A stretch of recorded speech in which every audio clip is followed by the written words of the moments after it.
चोरीच्या रिक्षा घेऊन त्याच बनावट नंबर प्लेट लावून रिक्षा वापरणारा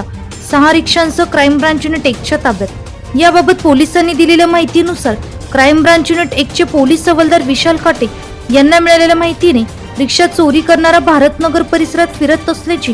क्राईम ब्रांच युनिट 1च्या पथकाने रामनाथ भाऊराव गोळेसर यास रिक्षासह ताब्यात घेत चौकशी केली असता त्याने अजून 5 रिक्षांबाबत माहिती देत त्याच्या ताब्यातून एकूण 6,25,000 रुपये किमतीच्या 6 रिक्षा जप्त करण्यात आल्या। सदरची कामगिरी पोलीस आयुक्त संदीप कर्णी, पोलीस उपायुक्त प्रशांत बच्चाव, सहाय्यक पोलीस आयुक्त संदीप मिटके यांच्या मार्गदर्शनाखाली क्राईम ब्रांच युनिट 1चे वरिष्ठ पोलीस निरीक्षक मधुकर कड, सहाय्यक पोलीस निरीक्षक हेमंत तोडकर, पोलीस उपनिरीक्षक चेतन श्रीवंत, पोलीस हवालदार विशाल काटे, देवीदास ठाकरे, रोहिदास लिलके, शरद सोनोने, प्रदीप मजदे, नजीम खान पठाण, धनंजय शिंदे, रवींद्र आडव, उत्तम पवार, विशाल देवरे, पोलीस अंमलदार विलास चारोस्कर, जगेश्वर बोरसे, नितीन जगताप, समाधान पवार, सकराम पवार, महिला पोलीस अंमलदार शर्मिला कोकणी, मनीषा सरोदे, अनुजा येवले आदींनी कारवाई केलेली आहे। एनसीएन न्यूज साठी प्रतिनिधी रोहन दानी, नाशिक।